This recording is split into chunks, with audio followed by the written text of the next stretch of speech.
إن الحمد لله نحمده ونستعينه ونستغفره ونعوذ بالله من شرور أنفسنا ومن سيئات أعمالنا من يهده الله فلا مضل له ومن يضلل فلا هادي له وأشهد أن لا إله إلا الله وحده لا شريك له وأشهد أن محمدًا عبده ورسوله يا أيها الذين آمنوا اتقوا الله حق تقاته ولا تموتن إلا وأنتم مسلمون يا أيها الناس اتقوا ربكم الذي خلقكم من نفس واحدة وخلق منها زوجها وبث منهما رجالا كثيرا ونساء واتقوا الله الذي تساءلون به والأرحام إن الله كان عليكم رقيبا يا أيها الذين آمنوا اتقوا الله وقولوا قولا سديدا يصلح لكم أعمالكم ويغفر لكم ذنوبكم ومن يطع الله ورسوله فقد فاز فوزا عظيما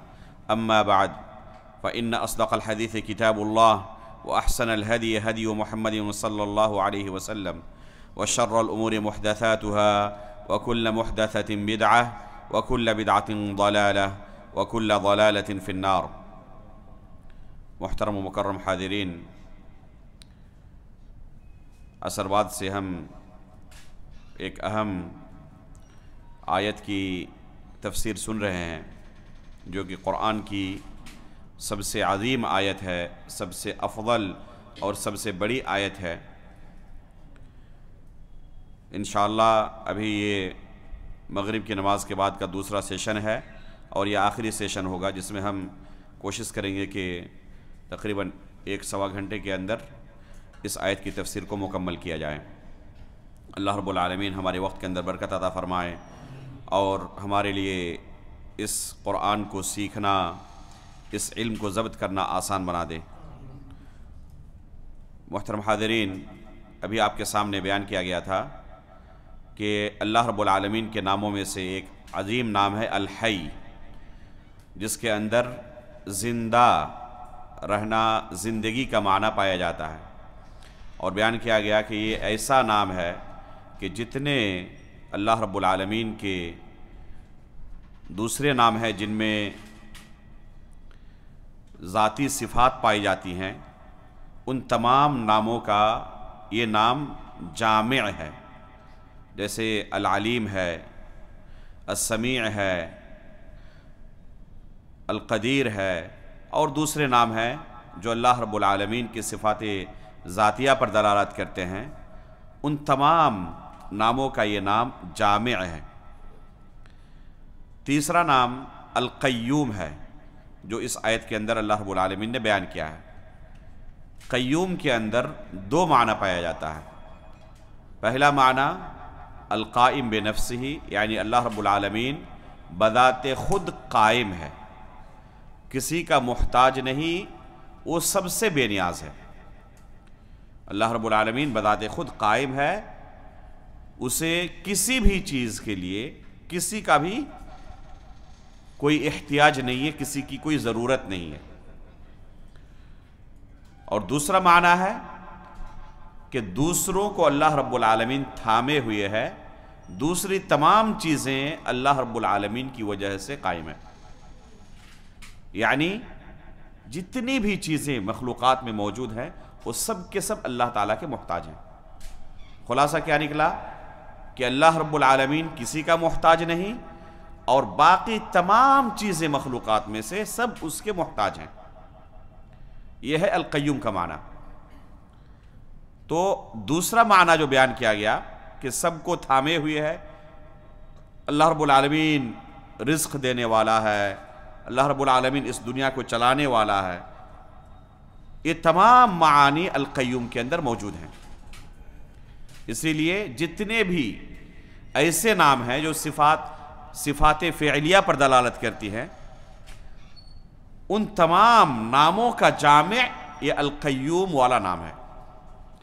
اس لیے الحی اور القیوم کا خلاصہ نکلا کیا کہ جتنے بھی نام ایسے ہیں جو اللہ رب العالمین کی صفات ذاتیہ پر دلالت کرتی ہے، اسی طرح جتنے بھی نام ایسے ہیں جو صفات فعلیہ پر دلالت کرتی ہے، ان تمام ناموں کا جامع یہ 2 نام ہے الحی القیوم. اسی لیے نبی صلی اللہ علیہ وسلم جب دعا کرتے اللہ رب العالمین سے تو انہی دو ناموں کا واسطہ دیتے اور کہتے یا حی یا قیوم برحمتک استغیث اصلح لی شأنی کلہ ولا تکلنی الی نفسی طرفت عین، کہ اے حی اور اے قیوم تیری رحمت کا میں محتاج ہوں، استغاثہ کرتا ہوں، فریاد کرتا ہوں، اصلح لی شأنی کلہ، میرے تمام معاملات کو تو سدھار دے، ولا تکلنی الی نفسی طرفت عین، اور مجھے اپنے نفس کی طرف پلک جھپکنے کے برابر بھی مجھے اپنے نفس کی طرف حوالہ نہ کر۔ یہ دعا بہت ہی عظیم دعا ہے، ایک انسان کو ہمیشہ اس دعا کا ورد کرنا چاہیے، ہمیشہ اس دعا کو پڑھتے رہنا چاہیے، اب سفر میں ہوں، کسی کام پر نکلے ہوئے ہوں، اللہ رب العالمین سے ہمیشہ رحمت کی دعا کریں کہ اللہ آپ کی حفاظت فرمائے، اور پلک جھپکنے کے برابر بھی اللہ کی حفاظت سے ہم دور نہ ہو جائیں۔ اگر پلک جھپکنے کے برابر بھی انسان اللہ کی حفاظت سے دور ہو جائے تو تہس نہس ہو جائے گا، برباد ہو جائے گا۔ یہی ہم بیٹھے ہوئے ہیں، صرف پلک جھپکنے کے برابر ہی یہ بلڈنگ ہل جائے، کیا حالت ہوگی؟ ہمارا نام و نشان تک نہیں رہے گا۔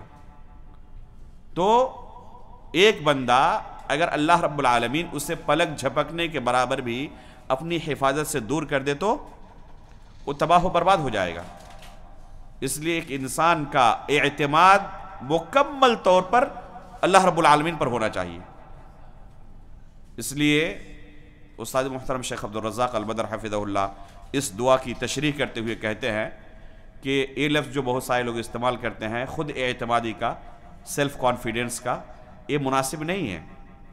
ایک مومن کو کانفیڈنس اور اعتماد صرف اللہ پر ہونا چاہیے، پلک جھپکنے کے برابر بھی ہم اللہ رب العالمین کی حفاظت سے دور نہیں ہو سکتے، اگر ہو گئے تو تباہ و برباد ہو جائیں گے۔ کیا کہا؟ وَلَا تَكِلْنِي إِلَى نَفْسِي، یہ خود اعتمادی جو کہتے ہیں یہ پلک جھپکنے کے برابر بھی ہم نہیں چاہتے۔ وَلَا تَكِلْنِي إِلَى نَفْسِي طَرْفَةَ عَيْن، پلک جھپکنے کے برابر بھی اللہ تو مجھے اپنے نفس کے حوالے نہ کرنا، اپنی حفاظت میں رکھنا۔ تو محل شاہد اس میں یا حی و یا قیوم کا لفظ ہے، جس نام کے وسیلے سے اللہ رب العالمین سے رحمت کی فریاد کر رہے ہیں۔ تو اللہ رب العالمین کے یہ دو نام بڑے ہی عظیم نام ہیں۔ قرآن کے اندر 3 جگہوں پر یہ نام اسی طرح اکٹھا استعمال ہوئے ہیں، ایک آیت الکرسی کے اندر، اسی طرح ایک ہے سورہ آل عمران کے شروع میں، اور ایک اور دوسری جگہ پہ یہ نام اکٹھا ہوئے ہیں، وہ ہے سورہ طٰہٰ کے اندر وَعَنَتِ الْوُجُوهُ لِلْحَيِّ الْقَيُّومِ، اور سورہ آل عمران کے شروع میں اللہ نے کیا کہا؟ الف لام میم اللہ لا الہ الا ہوا الحی القیوم۔ تو یہ 3 آیتیں ہیں جن 3 آیتوں میں اللہ رب العالمین نے اس نام کو اکٹھا بیان کیا ہے۔ یہ 2 نام اللہ رب العالمین کے ایسے ہیں کہ ایک انسان ان ناموں پر غور کرے تو کبھی اللہ رب العالمین کے علاوہ کسی دوسرے کو اپنا معبود نہیں بنا سکتا، کیونکہ یہ صفت جو ان 2 ناموں کے اندر موجود ہے اللہ رب العالمین کے علاوہ کسی مخلوق میں موجود ہو یہ ممکن ہی نہیں ہے، محال ہے۔ الحی یعنی ایسی زندگی جس سے پہلے نہ موت ہو نہ بعد میں موت ہو، نہ اس زندگی میں کہیں کوئی نقص و خلل ہو، کوئی عیب ہو، ایسی زندگی اللہ کے علاوہ کسی کے پاس نہیں۔ اور القیوم جو بذات خود قائم ہو، کسی کا محتاج نہیں، اور جو دوسروں کو سنبھالے ہوئے ہو، دوسروں کو رزق دے رہا ہو، دوسروں کو چلا رہا ہو، اور سب کے سب جس کے محتاج ہو۔ اللہ رب العالمین کے علاوہ کوئی ذات نہیں۔ جو بھی مخلوق ہے، چاہے لوگوں نے انہیں کتنا ہی عظیم مقام و مرتبہ کیوں نہ دیا ہوا ہو، پوری دنیا کے اوپر بادشاہت ہو، پھر بھی وہ محتاج ہے، سونے کا محتاج ہے، بغیر نیند لیے ہوئے کتنے دن تک چل سکتا ہے؟ نہیں چل سکتا۔ پیشاب و پاخانے کا محتاج ہے، جب چھوٹا تھا تو خود سے چل نہیں پاتا، جب ماں کے پیٹ میں تھا یا پھر دنیا میں آیا تو اپنے رزق کا خود بندوبست نہیں کر سکتا تھا۔ تو چاہے وہ دنیا کے اوپر بادشاہت ہی نہیں کیوں نہ کر رہا ہو، اس کی زندگی کے اندر خلل ہے اور وہ محتاج ہے دوسروں کا، انسانوں کا بھی محتاج ہے اور اللہ رب العالمین کا تو محتاج ہے ہی۔ تو اللہ رب العالمین نے سب کو محتاج بنایا ہے، چاہے وہ نبی ہی کیوں نہ ہو، چاہے ولی بزرگ خواجہ غریب نواز کیوں نہ ہو جائے، وہ محتاج ہے۔ صرف اللہ کی ذات ایسی ہے جو قیوم ہے، کسی کا محتاج نہیں اور سب اس کے محتاج ہیں۔ تو یہ دو نام ایسے ہیں کہ انسان غور کرے تو کبھی اللہ کے علاوہ کسی کو اپنا معبود نہیں بنا سکتا، کسی کو اپنا الہ نہیں قبول کر سکتا۔ آگے کیا کہا؟ اللہ لا الہ الا هو الحی القیوم لا تأخذہ سنۃ ولا نوم۔ یہ اللہ رب العالمین کی زندگی کتنی کامل ہے اس کا ایک نمونہ اس جملے کے اندر اللہ تعالیٰ نے بیان کیا ہے، لا تأخذہ سنۃ ولا نوم، نہ اسے اونگھ آتی ہے اور نہ نیند آتی ہے۔ ایک انسان چاہے کتنے ہی عظیم مقام و مرتبے پر فائز ہو جائے، اور نیند سے اپنے آپ کو بے نیاز نہیں کر سکتا۔ اگر نہ سوئے پاگل ہو جائے گا، دماغی حالت خراب ہو جائے گی اس کی۔ یہاں تک کہ انسان جب اونگتا ہے تب بھی اپنی نارمل حالت میں نہیں رہتا۔ فرض کریں کہ ایک ٹیکسی ڈرائیور ہے جو 140 اسپیڈ سے چلا رہا ہے، سعودی عرب میں 140 کی اسپیڈ سے چلتے ہیں، صرف پلک جھپکنے کے برابر اس کو اگر اونگھ آ جائے کیا حالت ہوگی اس کی؟ ہڈی پسلی تک نہیں ملے گی۔ ایسا حادثہ ہوگا کہ ہڈی پسلی تک نہیں ملے گی۔ تو صرف اونگنا ایک انسان کو اس قدر خسارے میں مبتلا کر سکتا ہے۔ انسان جب سو جاتا ہے اس کے آس پاس کیا کچھ ہو رہے ہوتے ہیں اسے کچھ پتہ نہیں چلتا۔ چہ جائے کہ اسے موت آ جائے تو اسے کیا پتہ رہے گا؟ افسوس کی بات ہے کہ لوگ ایسے مخلوقات کو اپنا رب بنائے ہوئے ہیں، اپنا معبود بنائے ہوئے ہیں، جو سونے سے اپنے آپ کو روک نہیں سکتے۔ سو جاتے ہیں اور آس پاس کیا کچھ چل رہا ہوتا ہے کچھ پتہ نہیں چلتا۔ اس کے باوجود لوگ ان کے بارے میں عقیدہ کیا رکھتے ہیں کہ انہیں سب کچھ پتہ ہوتا ہے۔ حالانکہ دنیا کے اندر جب تھے اور سو جاتے تھے تب پتہ نہیں چلتا تھا۔ گھر میں چوری ہو گئی، نیند کی حالت میں رہ گئے، چور آیا اور بے ہوش کر دیا، سب کچھ لوٹ کر لے کر چلا گیا، کچھ پتہ نہیں چلا۔ اور یہی جب قبر میں پہنچتے ہیں تو سب کچھ پتہ چل جاتا ہے ان کو۔ تو اگر انسان کی عقل صحیح سے کام کرے، اس کا استعمال کرے، تو اللہ رب العالمین کے علاوہ کبھی کسی کو یہ درجہ نہیں دے سکتا کہ اسے اپنا الہ بنا لے، اپنا معبود بنا لے۔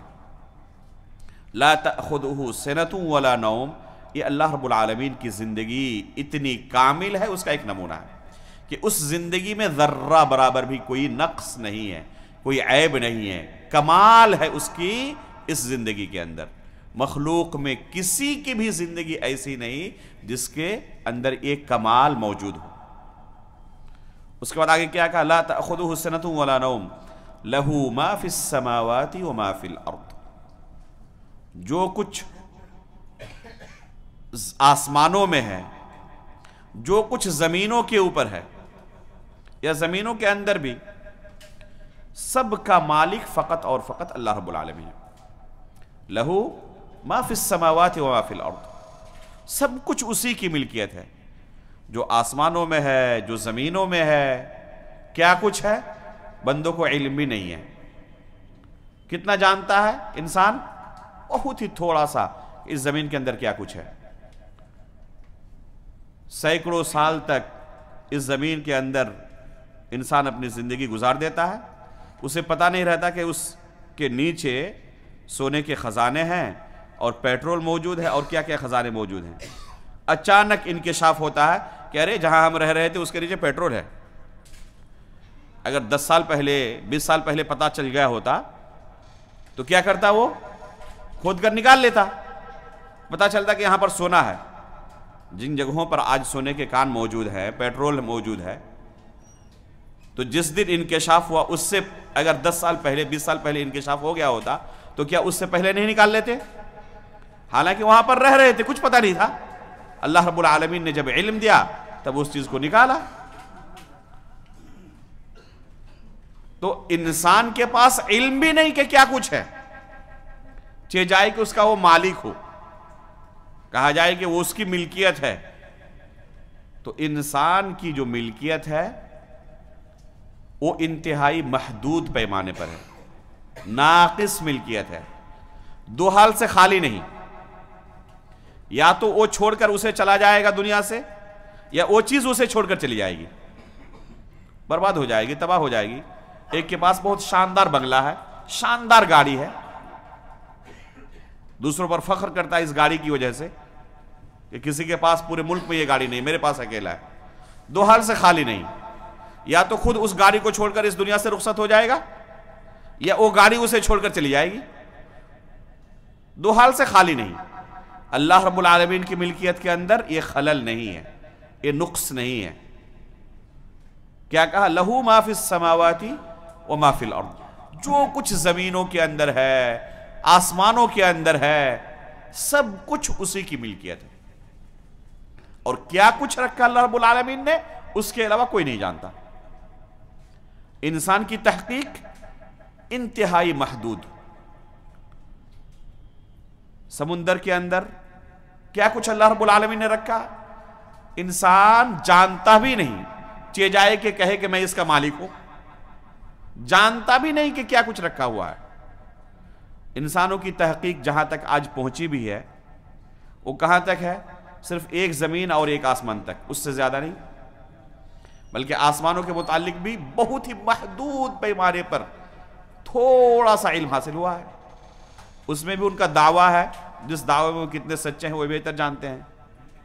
ابھی گزشتہ سال چاند کے قطب جنوبی پر ہندوستانی سائنسدانوں نے سافٹ لینڈنگ کی، بہت بڑی خبر تھی یہ، پوری دنیا سے مبارکبادی دی گئی، یقیناً یہ بہت بڑی کامیابی تھی اگر سچ تو تھی، اس کو سچ ہی مانے ہم، تب بھی یہ کتنی بڑی کامیابی ہے ذرا غور کریں کہ انسان اللہ رب العالمین کی مخلوقات میں سے ایک چھوٹی سی مخلوق تک پہنچا ہے، بس پہنچنے میں کامیاب ہو گیا، بس اسی کو اتنی بڑی کامیابی تصور کرتا ہے، جس کامیابی کو حاصل کرنے کے لیے کتنے ذہین ترین لوگوں کو استعمال کیا گیا، سالوں سال تک اس کے پیچھے لگے رہے، اس مشن کے پیچھے بے تحاشا اس کے لیے دولت خرچ کیا گیا، اس کے بعد کامیابی کتنی ہے کہ وہاں تک پہنچ گئے، وہاں پر زندگی کیسی ہے، کیا کر سکتے ہیں، کیا نہیں کر سکتے، صرف اتنا پہنچ گئے، اسی کو بہت بڑی کامیابی سمجھ رہا، اور اس کے آگے کیا کچھ ہے کچھ پتہ نہیں۔ حالانکہ آج سے 1400 سال پہلے صحیح بخاری اور صحیح مسلم کی روایت ہے، قرآن کے اندر بھی اللہ رب العالمین نے اس کی طرف اشارہ کیا، سبحان الذی اسری بعبدہ لیلا من المسجد الحرام الی المسجد الاقصی الذی بارکنا حولہ لنریہ من آیاتنا۔ صحیح بخاری اور صحیح مسلم کے اندر تفصیل کے ساتھ یہ روایت موجود ہے، بالکل صحیح سند سے۔ اللہ کے رسول صلی اللہ علیہ وسلم ایک ہی رات کو مکہ سے بیت المقدس اور وہاں سے 7ویں آسمان تک پہنچے اور پھر واپس مکہ آ گئے۔ پہلے آسمان پر پہنچے، دربان نے پوچھا جبریل علیہ السلام سے، آپ کے ساتھ کون ہے؟ کہا کہ محمد ہیں۔ اجازت ملی ہے آنے کے لیے اوپر؟ کہا اللہ رب العالمین کی طرف سے اجازت ہے۔ تب دروازہ کھولتے ہیں، اللہ کے رسول دوسرے آسمان میں پہنچتے ہیں۔ کسی کے بس کی بات ہے کہ اس آسمان کو سوراخ کر کے یا چپکے سے چوری کر کے پہنچ جائے دوسرے آسمان تک؟ اللہ کے رسول اس طرح ہر آسمان میں دربان سے اجازت ملتی ہے، دروازہ کھولا جاتا ہے، تب اگلے آسمان تک پہنچتے ہیں۔ یہ آج سے 1400 سال پہلے ہو چکا ہے، اور آج انسان اتنا سب کچھ خرچ کرنے کے بعد اگر پہنچا ہے تو اتنی بڑی کامیابی تصور کر رہا ہے کہ کتنی بڑی ہمیں کامیابی مل گئی۔ اور اللہ رب العالمین روزانہ جبریل علیہ السلام کو بھیجتے ہیں، جاتے ہیں، آتے ہیں، جاتے ہیں۔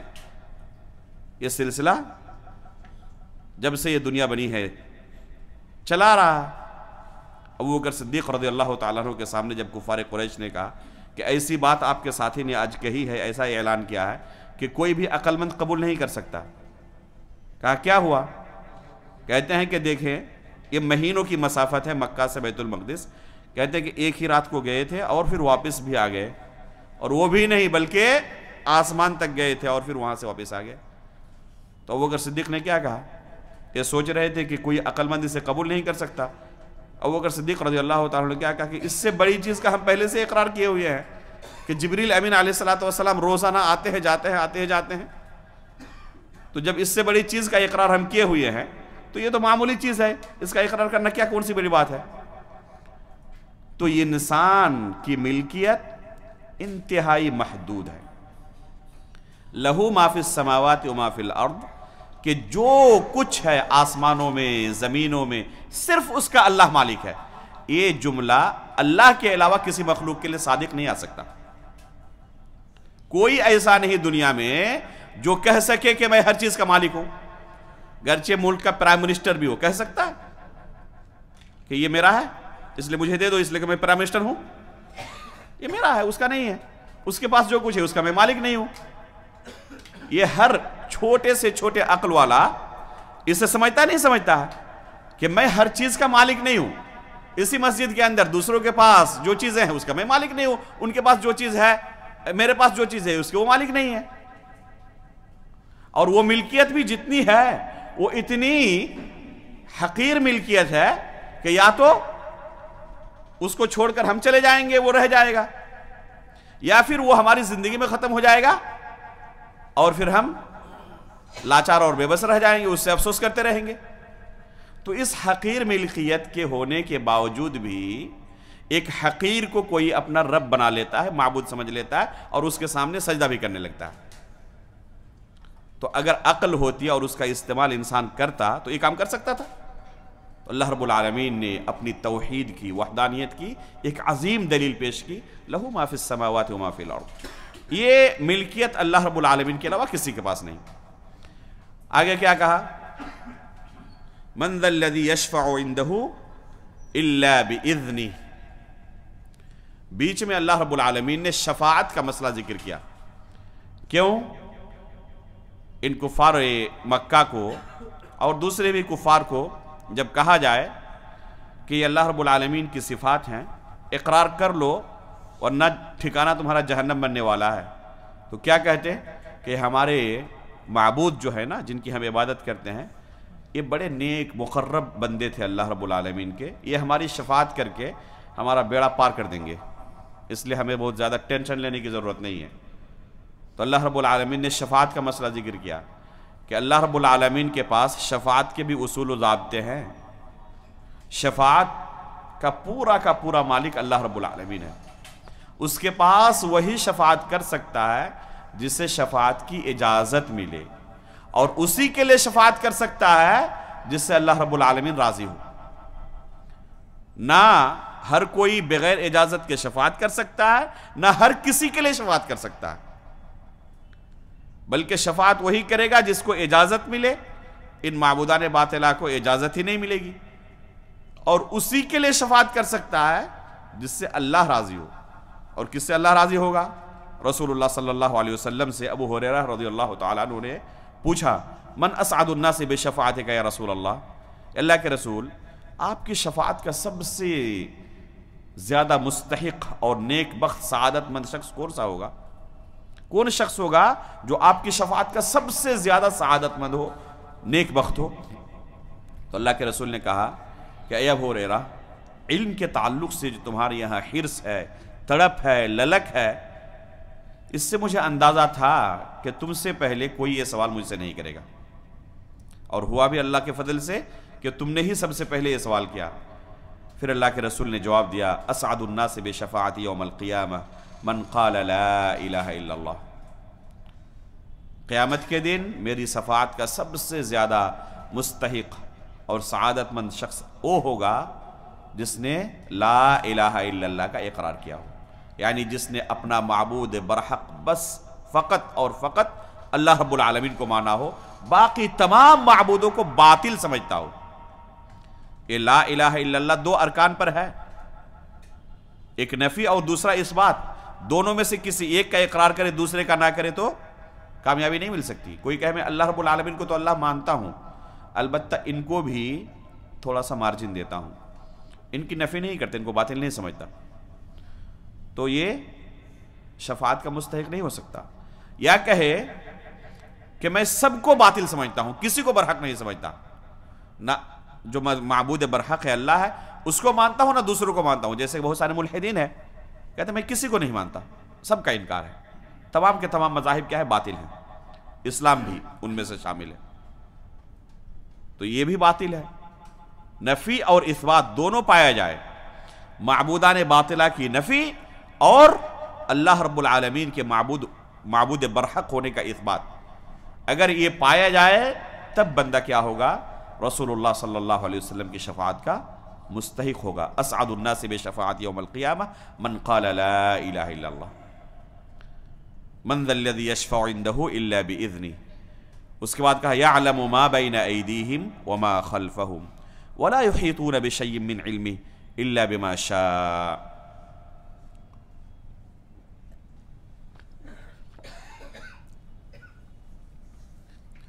آیت کے اس ٹکڑے میں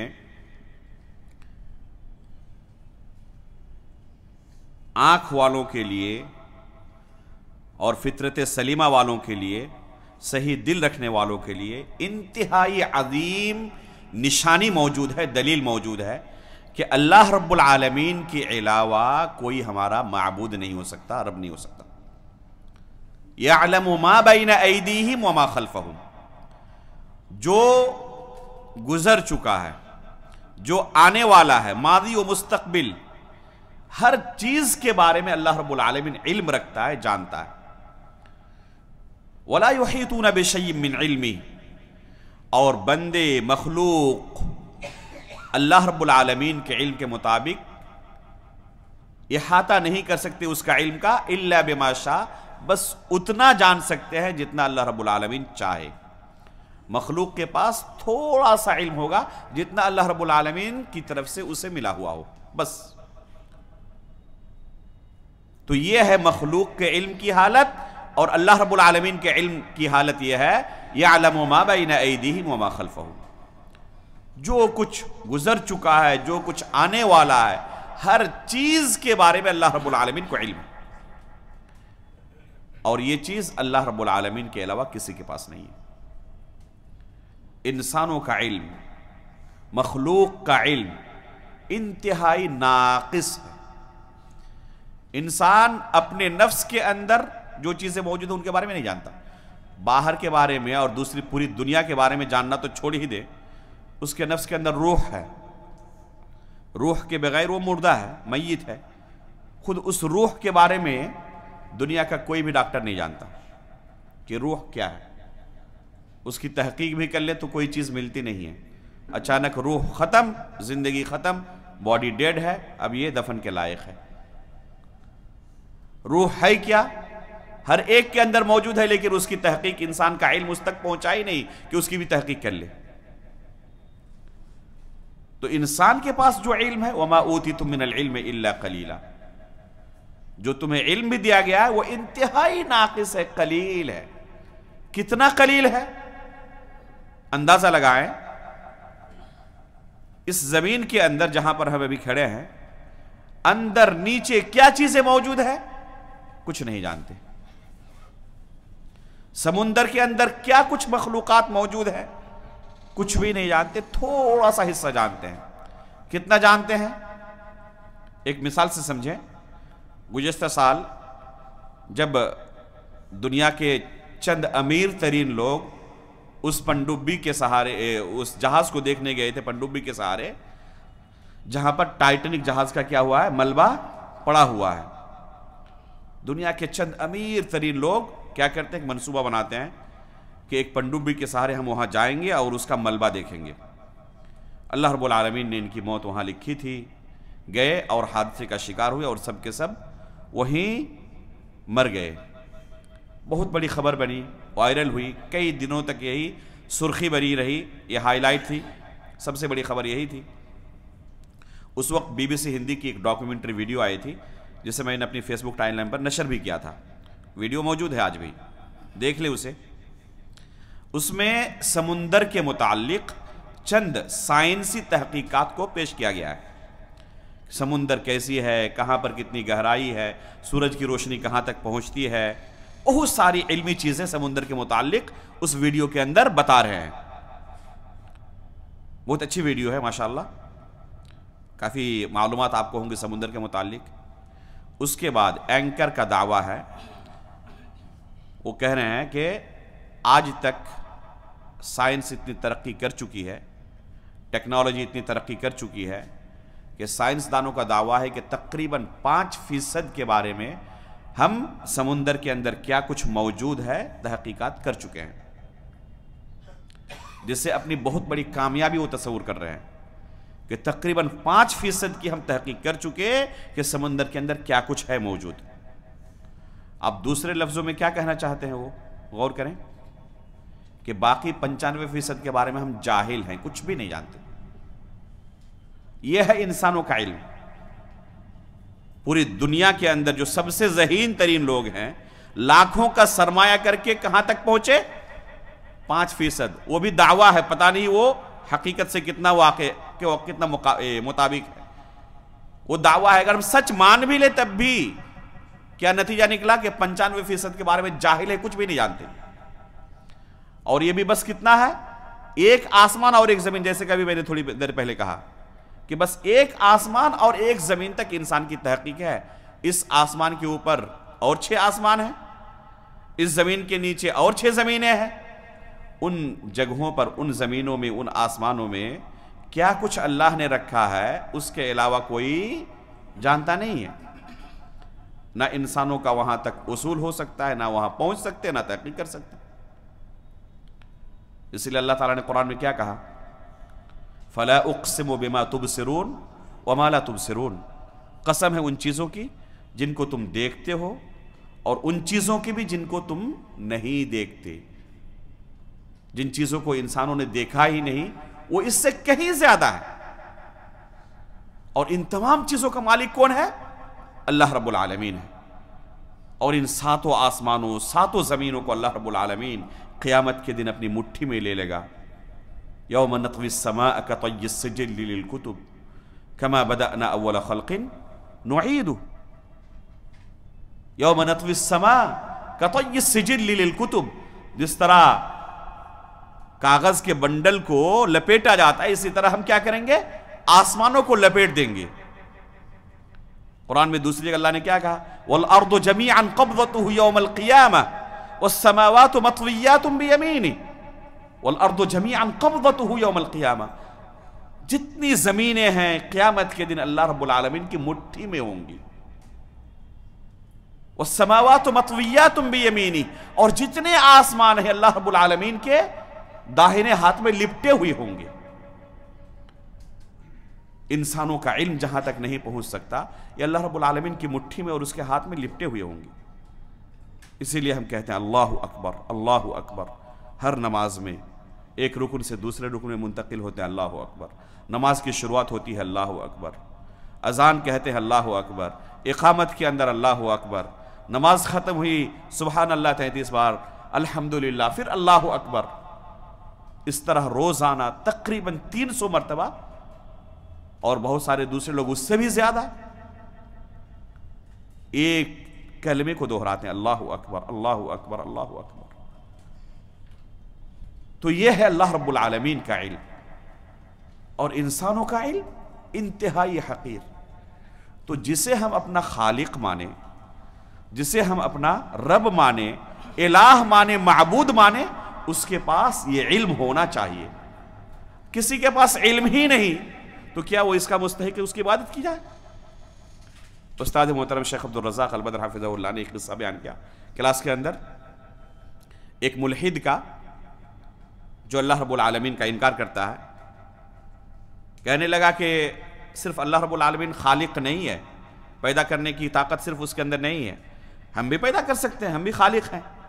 لوگوں نے کہا کہ اپنی مخلوقات ذرا دکھائیں، کیا آپ نے پیدا کیا ہے؟ تو کہا کہ ایک کام کرو، ایک گوشت کا ٹکڑا لاؤ اور کچھ گوبر لاؤ اور ایک بوتل لاؤ۔ لوگ پیش کیے، کیا کیا؟ اس گوشت کے ٹکڑے کو کاٹ کر گوبر اندر داخل کر دیا اور شیشے کے اندر پیک کر کے اچھی طرح اس کا منہ بند کر دیا، ایک دم پیک کر دیا، کہا کہ اس کو لے کے جاؤ 3 دن بعد واپس لانا۔ لائے 3 دن بعد واپس، جب اس کو کھولا گیا تو کیا حالت ہوگی اس گوشت کی؟ بہت سارے بے شمار کیڑے اس میں پیدا ہو گئے تھے، جیسے ہی کھولا پورے کیڑے مکوڑے ایک دم بکھر گئے۔ کہا کہ یہ میری مخلوق ہے، میں نے اسے پیدا کیا۔ اب سوچیں، اس کے عقل کے اوپر ماتم کریں، وہ کہہ رہا ہے کہ میں نے اسے پیدا کیا، 3 دن پہلے کیا تھا نا، اب دیکھیں میری مخلوق سامنے ہے، میں نے اسے پیدا کیا۔ کسی نے اسی مجمع میں سے کہا کہ ان کی تعداد کتنی ہے؟ ہکا بکا ہو گیا، کہا کہ تمہیں اپنی مخلوق کی تعداد کا بھی علم نہیں اور تم خالق بن گئے۔ پھر کسی نے پوچھا اس میں مذکر کتنے ہیں، مؤنث کتنے ہیں، میل کتنے ہیں، فیمیل کتنے ہیں؟ ہکا بکا کہ تم نے خود پیدا کیا، تمہیں پتا بھی نہیں کتنے میل ہے کتنے فیمیل ہے۔ کسی نے پھر پوچھا کہ تم ہی ان کو رزق دیتے ہو، رزاق تم ہی ہو؟ ہکا بکا۔ پھر کسی نے کہا کہ عمر ان کی کتنی ہے، کب مریں گے یہ، کتنی مدت تم نے اس کو دی ہے؟ جب تم خالق ہو تو تمہارے پاس کم از کم اتنا تو پاور ہونا ہی چاہیے۔ ہکا بکا۔ تو یہ طاقت یعلم ما بین ایدیہم وما خلفہم، یہ اللہ رب العالمین کے علاوہ کسی کے پاس ممکن ہے؟ تو اگر انسان اس پر غور کرے تو کیا اس رب کو چھوڑ کر کسی کے سامنے اپنا ماتھا ٹیک سکتا ہے، کسی کو اپنا معبود بنا سکتا ہے؟ یہ ممکن ہی نہیں ہے۔ یہ ہے انسانوں کا علم جو انتہائی حقیر ہے۔ اور اللہ رب العالمین کے علم کے اوپر غور کریں، کیا کہا اللہ رب العالمین نے؟ وَعِنْدَهُ مَفَاتِحُ الْغَيْبِ لَا يَعْلَمُهَا إِلَّا هُوَ، غیب کی کنجیاں جو ہیں وہ صرف اللہ رب العالمین کے ہاتھ میں ہے، اس کے علاوہ کوئی نہیں جانتا ان غیب کی چیزوں کو۔ ابھی اس کے ساتھ 2 منٹ بعد کیا کچھ ہونے والا ہے، وہ خود دنیا میں زندہ رہے گا یا نہیں رہے گا اس کو پتہ نہیں ہے۔ آگے کیا کہا؟ وَعِنْدَهُ مَفَاتِحُ الْغَيْبِ لَا يَعْلَمُهَا إِلَّا هُوَ وَيَعْلَمُ مَا فِي الْبَرِّ وَالْبَحْرِ، اس خشکی کے اندر جو کچھ ہے، دریاؤں کے اندر جو کچھ ہے، ہر کسی کے بارے میں، ہر چیز کے بارے میں وہ جانتا ہے۔ وَمَا تَسْقُطُ مِنْ وَرَقَةٍ إِلَّا يَعْلَمُهَا، یہاں تک کہ درخت سے کوئی پتا بھی گرتا ہے تو اللہ رب العالمین کو اس کا بھی علم ہوتا ہے۔ کسی درخت سے کون سا پتا گرا، اللہ رب العالمین کو اس کا علم ہے۔ ذرا غور کریں کہ کیا یہ چیز کسی مخلوق کے اندر ممکن بھی ہے؟ پتا گرے تو اسے خبر ہوتی ہے، اس کو علم ہوتا ہے، یہ تو بہت دور کی بات ہو گئی۔ کتنے پتے ہیں ذرا تم گن کے بتاؤ، اس کی عمر ختم ہو جائے گی، گن نہیں پائے گا کہ ایک درخت میں کتنے پتے ہیں۔ کوئی اچھا خاصا بڑا درخت ہو، چلو ایک درخت گن لیے، اس پورے گاؤں میں کتنے درخت ہیں، گن پائے گا؟ اس پورے کولکاتہ شہر کے اندر کتنے درخت ہوں گے، کوئی گن پائے گا؟ انسانوں کی تعداد کتنی ہے، انڈیا میں ابھی کتنے لوگ ہیں، حکومت سروے کراتی ہے 10 سال کے بعد، جن گننا ہوتا ہے نا، کتنا خرچ ہوتا ہے حکومت کا، اس کے بعد جو ڈیٹا جاری کرتی ہے حکومت، اس میں کیا کہتی ہے؟ تقریباً اتنے لوگ ہوں گے۔ اتنا لاکھوں اربوں کھربوں خرچ کر کے نتیجہ کیا؟ تقریباً اتنے لوگ ہوں گے۔ انسانوں کی تعداد کا گننا ممکن نہیں ہے، کنفرم کہ اتنے ہی لوگ ہیں انڈیا میں۔ درختوں کے بارے میں کہہ سکتے ہیں کہ کتنے درخت ہیں پورے انڈیا میں، پوری دنیا میں کتنے درخت ہوں گے؟ زمین کے اوپر، یہاں تک کہ سمندر میں بھی درخت ہیں۔ آپ لوگ دیکھتی ہوں گے ویڈیوز، تو کسی کو ان درختوں کی تعداد کا بھی علم ہو یہ ممکن نہیں ہے، تو کس درخت سے کون سا پتا کب گرا یہ ممکن ہے کہ کوئی پتہ کر سکے؟ وَمَا تَسْقُطُ مِنْ وَرَقَةٍ إِلَّا يَعْلَمُهَا، کسی درخت سے کوئی پتا بھی گرتا ہے تو اس رب کو، اس اللہ کو جو ہمارا پروردگار ہے، جو ہمارا معبود برحق ہے، اسے اس کا بھی علم ہوتا ہے۔ اس طرح کی 1-2 آیتیں نہیں ہیں، بے شمار آیت قرآن کے اندر موجود ہیں جس میں اللہ رب العالمین نے اپنے علم کے بارے میں بتایا ہے۔ اس کا ایک نام العلیم ہے، علم سے متصف ہے ہمارا رب، ایسا علم یعلم ما بین ایدیہم وما خلفہم ولا یحیطون بشیء من علمہ الا بما شاء، یہ ہے ہمارا پروردگار جس کے علم کی یہ حالت ہے. اور یہ علم اس رب کے سوا اگر کوئی بھی عقل مند ہے، دل میں انصاف باقی ہے، تو قبول کیے بغیر چارہ نہیں کہ صرف اور صرف اللہ کے پاس ہے، کسی دوسرے کے پاس نہیں. لہذا جب وہ اس طرح علم رکھنے والا ہے اور ہر ایک کا علم ناقص ہے، تو اس کے علاوہ کوئی عبادت کا بھی مستحق نہیں ہو سکتا. آگے کیا کہا؟ يَعْلَمُ مَا بَيْنَ أَيْدِيهِمْ وَمَا خَلْفَهُمْ وَلَا يُحِيطُونَ بِشَيْءٍ مِّنْ عِلْمِهِ إِلَّا بِمَا شَاءَ وَسِعَ كُرْسِيُّهُ السَّمَاوَاتِ وَالْأَرْضِ. وَسِعَ كُرْسِيُّهُ السَّمَاوَاتِ وَالْأَرْضِ کہ اس کی جو کرسی ہے زمین و آسمان کو محیط ہے، گھیرے ہوئے ہے. یہ جملہ اللہ رب العالمین کی عظمت کی بہت بڑی دلیل ہے. ایک مثال اللہ رب العالمین نے دی جو انسان محسوس کر سکے. یہ زمین اور آسمان کتنی بڑی ہے؟ اگر ایک شخص چلنا شروع کرے تیز رفتار سواری سے، اس کی زندگی ختم ہو جائے لیکن یہ زمین ختم نہیں ہوگی. چلتا رہے وہ دنیا کا کنارہ ہی نہیں ملتا، ختم ہی نہیں ہوتی دنیا. اتنی بڑی زمین ہے. وَسِعَ كُرْسِيُّهُ السَّمَاوَاتِ وَالْأَرْضِ آسمانوں زمینوں کو اللہ کی کرسی گھیرے ہوئی ہے، محیط ہے. کتنی بڑی زمین ہے؟ کبھی ہم نے سوچا، غور کیا؟ حالانکہ یہ اللہ رب العالمین کی سب سے بڑی مخلوق نہیں ہے. یہ جو دنیا جس میں ہم لوگ ابھی جی رہے ہیں، جس زمین پر ابھی ہم کھڑے ہیں، یہ اللہ رب العالمین کی مخلوقات میں سے سب سے بڑی مخلوق نہیں ہے، ایک چھوٹی سی مخلوق ہے.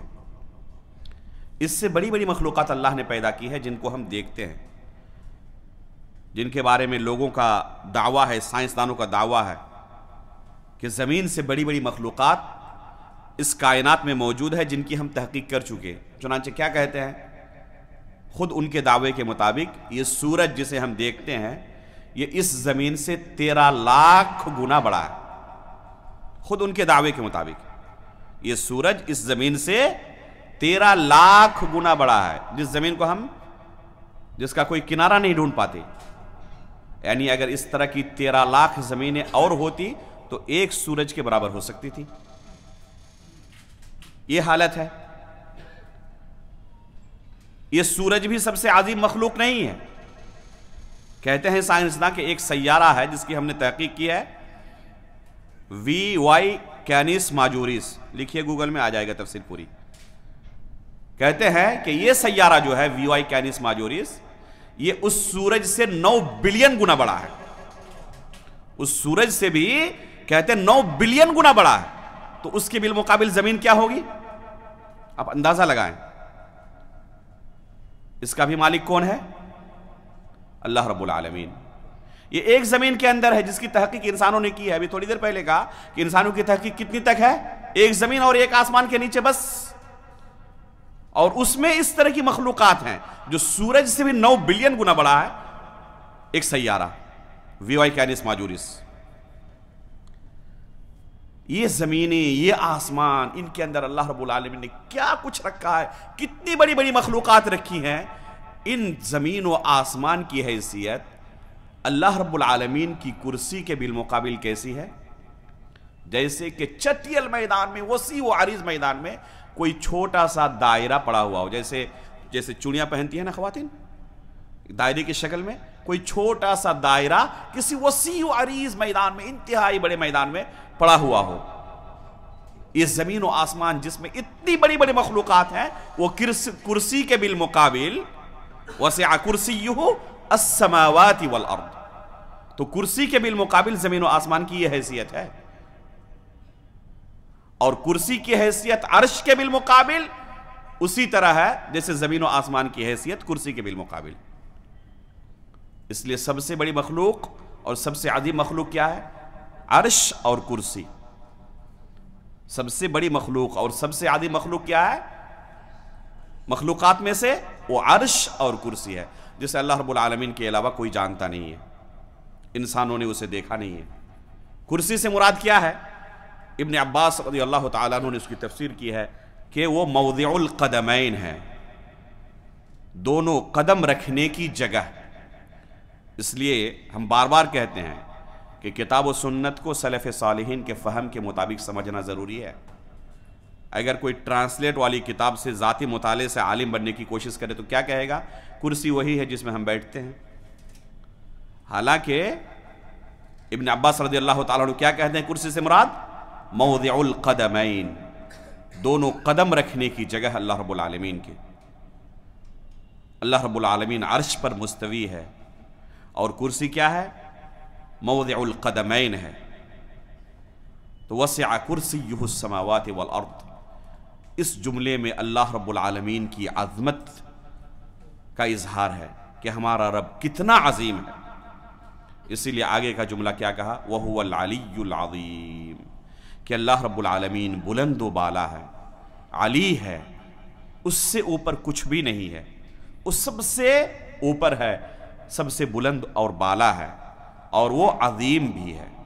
لفظ علی کے اندر، العلی یہ اللہ رب العالمین کے ناموں میں سے ایک عظیم نام ہے، ایک بہت بڑا نام ہے العلی۔ اس کے اندر علو کی صفت موجود ہے، اس کے اندر ایک باطل عقیدے کا رد ہے جو کہتے ہیں کہ اللہ رب العالمین ہر جگہ ہے۔ چنانچہ بہت سارے ایسے لوگ بھی پائے جاتے ہیں جو اپنے آپ کو مسلمان کہتے ہیں اور اللہ رب العالمین کے بارے میں یہ عقیدہ رکھتے ہیں کہ اللہ رب العالمین ہر جگہ ہے۔ حقیقت میں یہ کفار و مشرکین کا عقیدہ تھا۔ قرآن کریم کو آپ پڑھیں، آپ کو اندازہ ہوگا، احادیث رسول کو پڑھیں کہ کس طرح کفار و مشرکین کے اندر یہ عقیدہ منتشر تھا اور اسلام نے اس عقیدے کا انکار کیا، اسے باطل قرار دیا، اور اللہ رب العالمین عرش پر مستوی ہے اس عقیدے کو لوگوں کے ذہن میں راسخ کیا۔ قرآن میں اللہ رب العالمین نے فرعون کا اور موسیٰ کا قصہ، موسیٰ علیہ السلام کا قصہ بیان کیا ہے۔ فرعون اپنے وزیر حامان سے کہتا ہے کہ ایک لمبی سی سیڑھی بناؤ تاکہ میں موسیٰ علیہ السلام کے رب تک پہنچوں اور دیکھوں۔ یہ موسیٰ علیہ السلام کیا کہتے ہیں کہ موسیٰ علیہ السلام، اللہ رب العالمین آسمانوں کے اوپر ہے۔ وَإِنِّي لَأَظُنُّهُ كَاذِبًا، حالانکہ موسیٰ علیہ السلام کو ایک جھوٹا مانتا ہوں۔ یہ جھوٹ کہہ رہے ہیں کہ اللہ تعالیٰ آسمانوں کے اوپر ہے۔ تو موسیٰ علیہ السلام کا عقیدہ کیا ہے؟ اللہ کہاں ہے؟ آسمانوں کے اوپر۔ اور فرعون کیا کہہ رہا ہے کہ یہ جھوٹ ہے، اللہ آسمانوں کے اوپر نہیں ہے۔ تو اگر کوئی اللہ رب العالمین کو آسمانوں کے اوپر، عرش کے اوپر مانتا ہے تو گویا کہ موسیٰ علیہ السلام کے عقیدے پر ہے وہ، اور کوئی اس کا انکار کرتا ہے تو کس کے عقیدے پر ہے؟ فرعون کے عقیدے پر ہے۔ اللہ کے رسول صلی اللہ علیہ وسلم نے ایک خاتون کا امتحان لیا کہ یہ پرانے دین پر، کفر و شرک پر باقی ہے یا اس عقیدے سے توبہ کر کے اسلام کا عقیدہ اختیار کر چکی ہیں۔ اسلام کا امتحان لینا تھا۔ اللہ کے رسول بس دو سوال کرتے ہیں، اسی سے پتہ چل جاتا ہے پرانے عقیدے پر ہے یا اسلام کے عقیدے پر۔ پہلا سوال این اللہ، اللہ کہاں ہے؟ فاشارت الی السماء، اشارے سے دکھاتے ہیں کہ اوپر آسمانوں کے اوپر ہے، کامیاب ہو گئی۔ دوسرا سوال من انا، میں کون ہوں؟ کہتی ہے انت رسول اللہ، آپ اللہ کے رسول ہیں۔ تو اللہ کے رسول فوراً گواہی دیتے ہیں اعتقها فانها مؤمنہ، اگر تم آزاد کرنا چاہو تو اسے آزاد کر سکتے ہو، اس خاتون کو آزاد کر دو، یہ مؤمنہ خاتون ہے۔ تو اللہ کے رسول نے اس کے ایمان کی گواہی دی بس دو سوال کر کے۔ اسی سے پتہ چل گیا کہ کفار کے عقیدے پر نہیں، اسلام کے عقیدے پر ہے۔ تو یہ عقیدہ منتشر تھا کفار و مشرکین کے درمیان، ایک دو نہیں، 1000 سے زیادہ دلیلیں ہیں اس مسئلے پر کہ اللہ رب العالمین ہر جگہ نہیں، عرش پر مستوی ہے۔ ایک دو نہیں، 1000 سے زیادہ علماء اکرام نے، شیخ الاسلام علامہ ابن تیمیہ رحمہ اللہ نے، ان کے شاگرد رشید علامہ ابن قیم نے، اور دوسرے بہت سارے علماء متقدمین نے ذکر کیا ہے کہ اگر کتاب و سنت کے دلائل کو گنا جائے ایک طرف سے تو صرف اس مسئلے پر کہ اللہ رب العالمین ہر جگہ نہیں، عرش کے اوپر مستوی ہے، ایک دو نہیں، 1000 سے زیادہ دلیلیں موجود ہیں کتاب و سنت کے اندر۔ کسی ایک مسئلے پر 1000 سے زیادہ دلیلیں موجود ہوں، ایک اس بات کی دلیل ہے کہ تاکہ لوگوں کے ذہن میں یہ راسخ ہو جائے، ذرہ برابر شک و شبہ باقی نہ رہے کہ اللہ رب العالمین کہاں پر ہے؟ عرش پر مستوی ہے۔ البتہ اس کا علم ہر جگہ ہے، گرچہ وہ آسمانوں کے اوپر ہے، عرش کے اوپر ہے، لیکن ذرے ذرے کے بارے میں علم رکھتے ہیں. ابھی اس کے علم کے بارے میں بیان کیا گیا، یہاں تک کہ دلوں کے اندر کھٹکنے والی باتوں کو بھی جانتے ہیں. انہ علیم بذات الصدور، دلوں کے اندر جو باتیں ہوتی ہیں ان چیزوں کو بھی جانتے ہیں. الا یعلم من خلق وهو اللطیف الخبیر، جس رب نے پیدا کیا، کیا وہ نہیں جان سکتا اپنی مخلوقات کے بارے میں؟ تو یہ ہمارا رب ہے جو ہے عرش کے اوپر مستوی. قرآن میں 1-2 جگہوں پر نہیں، 7 جگہوں پر الرحمن علی العرش استوى، الرحمن علی العرش استوى اللہ تعالیٰ نے کہا، اور 6 جگہوں پر کہا ثم استوى علی العرش. الرحمن علی العرش استوى 7 جگہوں پر، اور ثم استوى علی العرش 6 جگہوں پر. ایک ہی لفظ کو اللہ رب العالمین نے دہرایا ہے تاکہ لوگوں کے ذہن میں یہ عقیدہ راسخ ہو جائے کہ اللہ رب العالمین عرش پر مستوی ہے، ہر جگہ نہیں، اور اس کا علم ہر جگہ موجود ہے. عرش پر ہوتے ہوئے ہر چیز کے بارے میں اسے علم ہے. اور آخری لفظ جو کہ 5واں نام ہے العظیم، اللہ تعالیٰ نے کہا وَهُوَ الْعَلِيُّ الْعَظِيمُ. یہ اللہ کے ناموں میں سے ایک اہم نام ہے العظیم.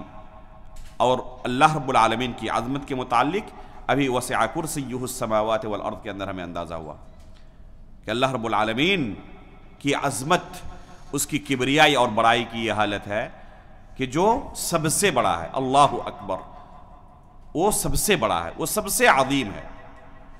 تو یہ اللہ رب العالمین کے نام ہیں جن کا تذکرہ اس آیت کے اندر آیا ہے. کل 5 نام، اور یہ صفات ہے جن کا تذکرہ اس آیت کے اندر آیا ہوا ہے. ایک چیز اللہ رب العالمین کے ناموں کے متعلق بیان کرنا ضروری ہے کہ اللہ رب العالمین کے نام 2 طرح کے ہیں.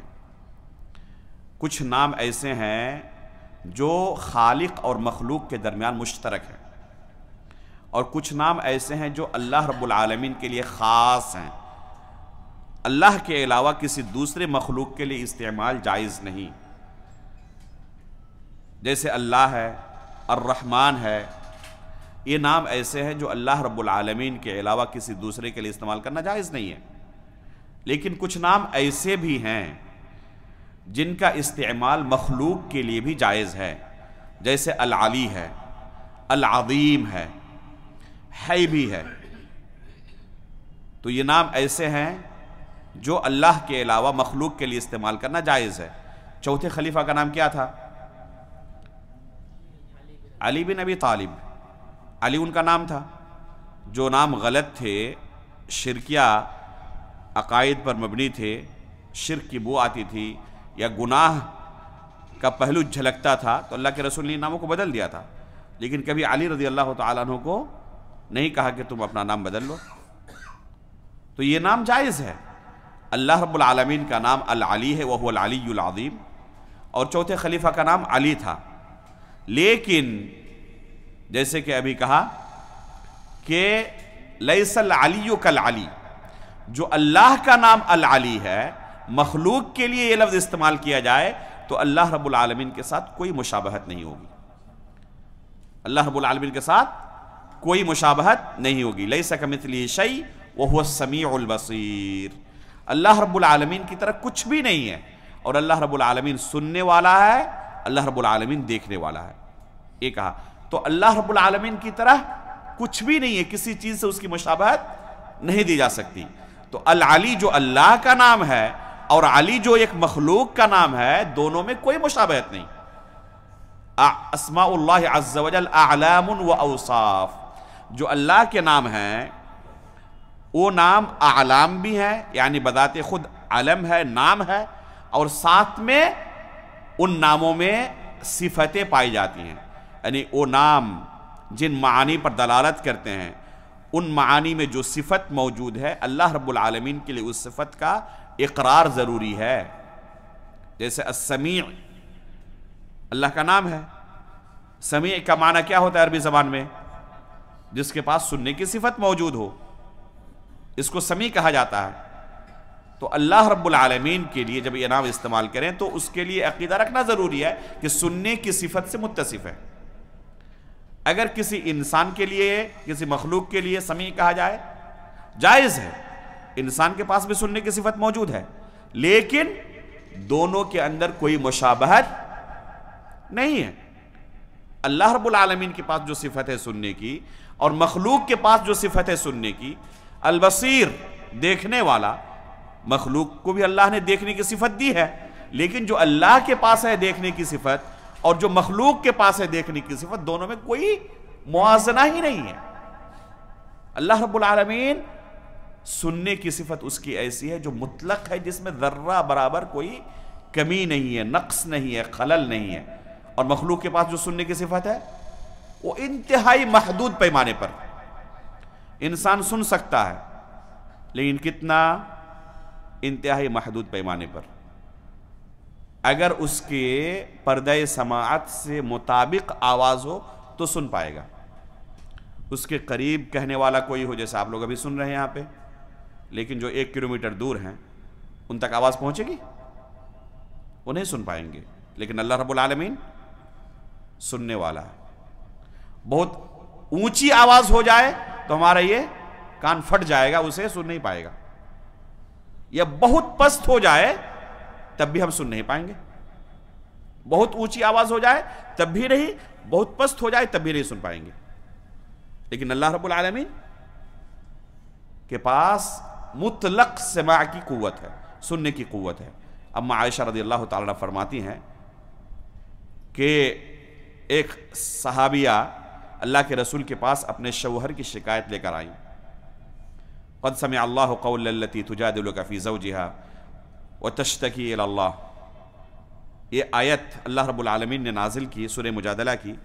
اما عائشہ رضی اللہ تعالیٰ فرماتی ہیں کہ یہ خاتون انتہائی دھیمی آواز میں اللہ کے رسول کو اپنے شوہر کے بارے میں شکایت کر رہی تھی۔ میں قریب ہونے کے باوجود پوری طرح سمجھ نہیں پا رہی تھی کہ کیا کہہ رہی ہیں، لیکن اللہ رب العالمین جو 7ویں آسمان کے اوپر ہے، وہاں سے اس نے اس خاتون کی آواز سن لی اور اللہ کے رسول پر قرآن کی آیت نازل کر دی، قد سمع اللہ قول التي تجادلک۔ تو یہ ہے اللہ رب العالمین کے پاس سننے کی قوت۔ تو انسان کے پاس بھی سننے کی قوت ہے، لیکن دونوں میں کوئی موازنہ ہے؟ اتنے قریب رہتے ہوئے نہیں سن پائی، اور اللہ رب العالمین 7ویں آسمان کے اوپر سے سن لیا۔ دیکھنے کی قوت مخلوق کے اندر ہے، لیکن اللہ رب العالمین کے پاس جو صفت ہے، دونوں میں کوئی موازنہ نہیں ہے۔ ہم کتنا دیکھ سکتے ہیں؟ جہاں تک ہمیں نظر آئے، اس کے بعد کچھ بھی نہیں۔ لائٹ اگر رہے اور وہ بھی آنکھوں کی روشنی کے مناسب تو دیکھ پائیں گے، ورنہ نہیں دیکھ پائیں گے۔ ابھی اگر لائٹ چلی جائے تو کچھ نظر آئے گا؟ کچھ نہیں۔ دیکھنے کی تو قوت ہے، لیکن ساتھ میں دوسری چیزوں کی مدد سے دیکھیں گے ہم۔ اچانک یہ قوت سلب بھی ہو جاتی ہے، نہیں دیکھ پاتے۔ بہت تیز روشنی آ جائے، جیسے آپ راستے میں چل رہے ہوں اور اچانک کسی گاڑی کی ہیڈ لائٹ آپ کے ایک دم سامنے آ جائے، کچھ بھی نظر نہیں آتا، آنکھیں چندھیا جاتی ہیں۔ تو بہت تیز روشنی ہو جائے تب بھی نہیں دیکھ پائیں گے، بہت مدھم ہو جائے، ختم ہو جائے تب بھی نہیں دیکھ پائیں گے۔ اس کی مناسب روشنی رہے تب دیکھ پائیں گے۔ تو دیکھیں اللہ نے دی بھی ہے اگر دیکھنے کی طاقت، تو کتنی محدود پیمانے پر ہے کہ اللہ رب العالمین کے پاس جو صفت ہے وہ اسی طرح ہے، نعوذ باللہ من ذالک، کوئی مشابہت نہیں ہے۔ تو العلی اللہ کا نام ہے، مخلوق کا نام بھی رکھنا جائز ہے، کسی کا نام علی رکھ سکتے ہیں۔ عظیم اللہ کا بھی نام ہے، کسی مخلوق کے لیے بھی یہ لفظ استعمال کر سکتے ہیں۔ خود اللہ کے رسول نے جب ہرقل کو چٹھی لکھی اسلام کی دعوت دینے کے لیے، صحیح بخاری کے اندر تفصیل کے ساتھ یہ واقعہ موجود ہے۔ ابو سفیان رضی اللہ تعالیٰ عنہ جنہوں نے بعد میں اسلام قبول کیا، انہوں نے پکڑا تھا اور سوال کیا تھا اللہ کے رسول کے متعلق بہت زیادہ، صحیح بخاری کے اندر پوری تفصیل موجود ہے۔ تو اللہ کے رسول نے جو چٹھی لکھی تھی اس کے شروع میں کیا لکھا تھا؟ الی عظیم ہرقل، ہرقل کو عظیم کا لقب عطا کیا اللہ کے رسول نے۔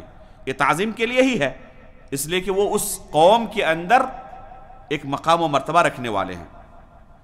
لیکن اللہ رب العالمین کا جو نام العظیم ہے، جب کسی مخلوق کے لیے استعمال کرے تو دونوں میں کوئی مشابہت ہے؟ کوئی مشابہت نہیں۔ اس لیے کہتے ہیں لیس العلی کالعلی ولیس العظیم کالعظیم، جو اللہ کا نام علی ہے، جو اللہ کا نام عظیم ہے، وہ مخلوق کے ساتھ مشابہت اس کی کچھ بھی نہیں۔ ایک صحابی تھے حکیم بن حزام رضی اللہ تعالی عنہ، اللہ کا نام الحکیم ہے، ایک صحابی کا نام حکیم تھا۔ العزیز اللہ رب العالمین کا نام ہے۔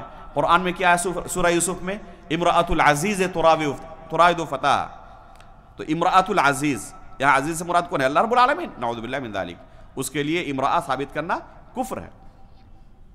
یہاں عزیز سے مراد کون ہے؟ عزیز مصر. تو خود اللہ رب العالمین نے استعمال کیا اس لفظ کو ایک مخلوق کے لیے. تو اللہ رب العالمین کے نام کس طرح کے، کتنے طرح کے ہوئے؟ 2 طرح کے ہوئے. کچھ نام ایسے ہیں جو صرف اللہ کے لیے خاص ہیں، جیسے لفظ اللہ ہے. اللہ کے علاوہ کسی کے لیے لفظ یہ استعمال کرنا جائز نہیں ہے.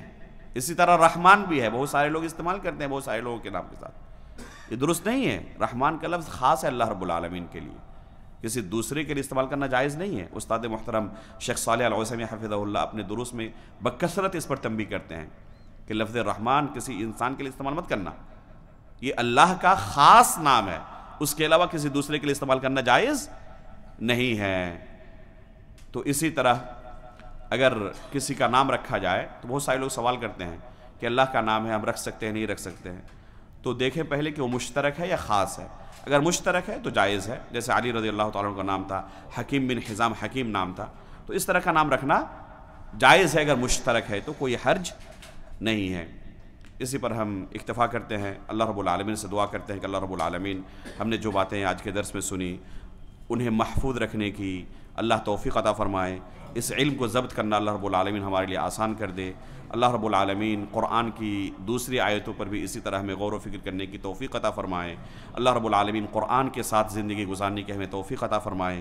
اس کی تلاوت کرنے، اس کی تلاوت سننے، اسی طرح اس پر غور و فکر کرنے، اسے یاد کرنے، اس پر عمل کرنے، اس پر ایمان لانے، اس کے مطابق اپنے اخلاق کو بنانے کی ہمیں اللہ رب العالمین توفیق عطا فرمائے. آمین. تقبل رب العالمین. وصلی اللہ علی نبینا محمد. سبحانک اللہم و بحمدک، اشہد ان لا الہ الا انت، استغفرک و اتوب الیک.